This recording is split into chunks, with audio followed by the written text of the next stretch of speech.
Namo Sang Hyang Adi Budaya, Namo Buddhaya. Hai semuanya, apa kabar? Pasti dalam keadaan sehat ya. Jumpa kembali bersama saya dalam pendidikan agama Buddha. Materi kita hari ini yaitu tentang aspek-aspek moralitas, yaitu sila atau moralitas di dalam agama Buddha. Aspek-aspek moralitas di dalam agama Buddha yang akan kita pelajari pada pertemuan ini akan membahas tentang sila yang mencakup yang pertama yaitu ciri sila, yaitu lakkhana atau lakkhana ya. Yang kedua yaitu fungsi sila atau bahasa Palinya itu rasa. Kemudian yang ketiga wujud sila atau pacupatana, dan yang keempat yaitu sebab terdekat dari sila yaitu padanyana, dan yang kelima yaitu manfaat serta cara mempraktikkan sila. Oke, yang pertama yaitu ciri sila. Ciri sila adalah ketertiban dan ketenangan. Ya, mereka yang mempraktikkan sila ini akan terlihat tenang dan terlihat tertib di dalam perkataan maupun tindakannya. Praktek sila berarti mengendalikan diri dari ucapan, perbuatan, dan penghidupan yang tidak benar. Ketertiban dan ketenangan bukan hanya terwujud dari diri seseorang yang telah mempraktikkan sila, tetapi juga terwujud di dalam lingkungan mereka. Anda semua bisa bayangkan ketika semua orang di lingkungan Anda atau di lingkungan anak Anda semuanya tekun dalam melaksanakan sila, maka lingkungan itu pasti akan menjadi lingkungan yang tertib dan lingkungan yang tenang. Ya, tidak ada percecokan, tidak ada pencurian, tidak ada perkelahian, pokoknya damai. Ya, jadi ketika seseorang jalankan sila, dia akan menjadikan dirinya atau memperoleh ketenangan di dalam dirinya, juga memberikan dampak ketertiban dan ketenangan bagi lingkungan masyarakat di sekitarnya. Yang kedua yaitu fungsi sila. Ya, sila itu berfungsi sebagai salah satu cara untuk mencegah dan menghancurkan perilaku yang tidak baik, serta menjaga orang yang mempraktikannya agar tetap berperilaku baik. Ya, jadi fungsi sila adalah mencegah dan juga mengembangkan. Seorang yang sudah menjalankan sila, maka dia akan melakukan atau dia akan menghancurkan atau meninggalkan hal-hal yang buruk, perilaku-perilaku jahat di dalam dirinya.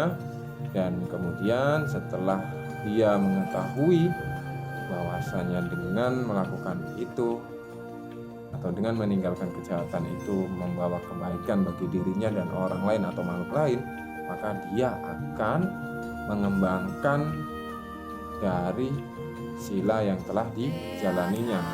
Atau dengan kata lain, ketika seseorang menjalankan sila dengan baik, maka dia akan mengembangkan atau mempraktikkan pancadharma. Ya, orang yang mengembangkan Pancasila maka akan diikuti dengan penerapan dari pancadharma, yaitu metta karuna, kemudian samaan jiwa dan dana, kemudian samwara, kemudian saca, dan kemudian pasti melaksanakan samadhi atau meditasi. Lima sila akan diimbangi dengan pancadharma. Nah, untuk selanjutnya yaitu wujud sila. Wujud dari sila adalah kesucian dan kemurnian di dalam tindakan jasmani atau ucapannya. Wujud dari sila secara umum yaitu tercermin dalam diri manusia yang bersusila. Mereka merupakan orang-orang yang telah mampu untuk mengarahkan dirinya dan berkomitmen untuk menjadikan sila sebagai landasan di dalam berucap dan berbuat. Ketika seseorang mampu menjalankan sila, maka akan terwujudlah sebuah atau suatu kesucian dan kemurnian di dalam tindakan jasmani dan juga ucapannya. Dan yang melaksanakan sila, ya, dia pasti akan berbuat baik dengan tindakan. Ucapannya juga pasti akan terjaga, tidak mengucapkan kata-kata yang kotor. Yang keempat yaitu sebab terdekat dari sila. Ya, sebab terdekat dari sila yaitu hiri dan otapa. Ya, hiri yaitu malu untuk berbuat jahat, sedangkan otapa yaitu takut akan akibat dari perbuatan jahat. Nah, hiri dan otapa ini ada di dalam diri seseorang. Sekarang tergantung bagaimana diri kita mau atau tidak memahami, mengerti tentang iri dan otapa yang pastinya akan muncul ketika kita akan melakukan suatu kesalahan. Nah, yang kelima yaitu manfaat mempraktikkan sila. Ya, manfaat mempraktikkan sila yang pertama yaitu mendapatkan kekayaan yang berlimpah melalui usaha yang giat. Ya, orang yang mempraktikkan sila maka dia pastinya akan memiliki cara pandang untuk berusaha mencari penghidupan yang benar serta tidak merugikan makhluk lain. Maka dia akan melakukan banyak usaha yang giat. Di samping itu dia pasti juga akan melakukan banyak kebaikan sehingga akan menjadikan dirinya ini mendapatkan kekayaan, baik kekayaan jasmani maupun kekayaan rohani. 2. Punya reputasi yang baik dan tersebar. Ya, nama baik pastinya ya. Orang yang tidak melakukan kesalahan, tidak banyak melakukan kejahatan dan juga banyak melakukan kebaikan, pasti dia akan mempunyai reputasi yang baik ya. Karena reputasi yang baik, maka ini juga akan berimbas kepada kolega yang baik. Dengan kolega yang baik akan berdampak pada usaha di dalam mencapai atau mencari penghidupan, maka akan berdampak juga kepada kekayaan. Yang ketiga, penuh percaya diri. Ya, seseorang yang tidak pernah melakukan kejahatan atau merawat sila, ya maka dia akan penuh percaya diri di dalam tindakannya. Karena apa? Dia tidak ada rasa khawatir dan takut. Saya tidak melakukan kejahatan, kenapa saya takut? Kenapa saya harus minder? Kemudian yang keempat, ya, yaitu meninggal dengan tenang. Ya, kenapa bisa demikian? Karena yaitu kita tidak melakukan banyak kesalahan, tentu saja ketika kita akan meninggal, kita yang mengingatnya hal-hal yang baik. Sebelum meninggal kita mengingat hal-hal yang baik. Ketika kita mengingat hal-hal yang baik, ya pastinya kita tidak akan muncul hal-hal yang buruk ketika kita akan meninggal. Dan juga ketika kita telah meninggal, dengan kita telah merawat sila yang baik, maka kita akan terlahir di alam-alam yang lebih baik ya.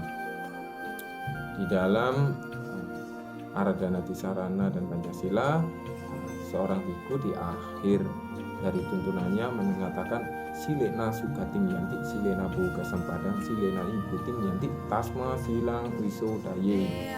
Artinya laksanakanlah sila dengan sempurna, maka kita akan mendapatkan kekayaan jasmani dan rohani ya.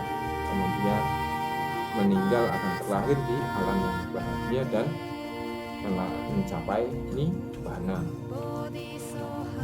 Kemudian yang keenam yaitu tercapainya keinginan-keinginan yang baik tentu saja ya. Kemudian mampu untuk menyembuhkan penyakit.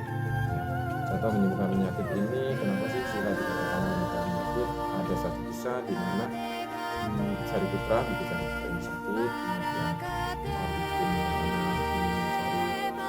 obat untuk Sariputra ya, akan tetapi cara yang digunakan oleh Biku Mangalana ini, dia pergi ke dalam surga dan di sana dia meminta kepada para dewa.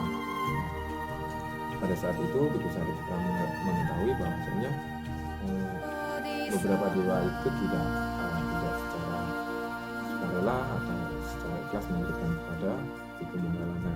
Kemudian air atau obat itu dibuang oleh Biku Sariputra karena beliau menganggap bahwa aku pelaksana sila dan aku tidak berhak untuk menerima ini. Begitu dibuang, ya sakitnya sembuh. Itu contoh dari pelaksanaan sila yang baik. Nah, yang ke-8 atau yang terakhir yaitu landasan bagi tercapainya pencerahan. Ya, sila adalah pondasi di dalam pencerahan, di dalam menjalani kehidupan suci. Ya. Tanpa adanya sila, maka seseorang tidak akan sukses di dalam bermeditasi. Ketika meditasi tidak berhasil, maka dia tidak akan mencapai pencerahan. Maka sila adalah fondasi di dalam menjalani kehidupan ya, bagi diri kita atau bagi para samana. Oke, semuanya demikianlah materi kita untuk hari ini tentang aspek-aspek sila telah selesai teacher sampaikan, dan selanjutnya teacher akan memberikan tugas kepada Anda semua, dan teacher berharap juga Anda mampu atau Anda membuat ringkasan serta kesimpulan dari apa yang telah teacher sampaikan, dan teacher akhiri dengan Sapisata Bhavantu Sukhitata. Semoga semua makhluk hidup berbahagia. Sadu, sadu, sadu. Namo Sang Hyang Adi Budaya. Namo Buddhaya.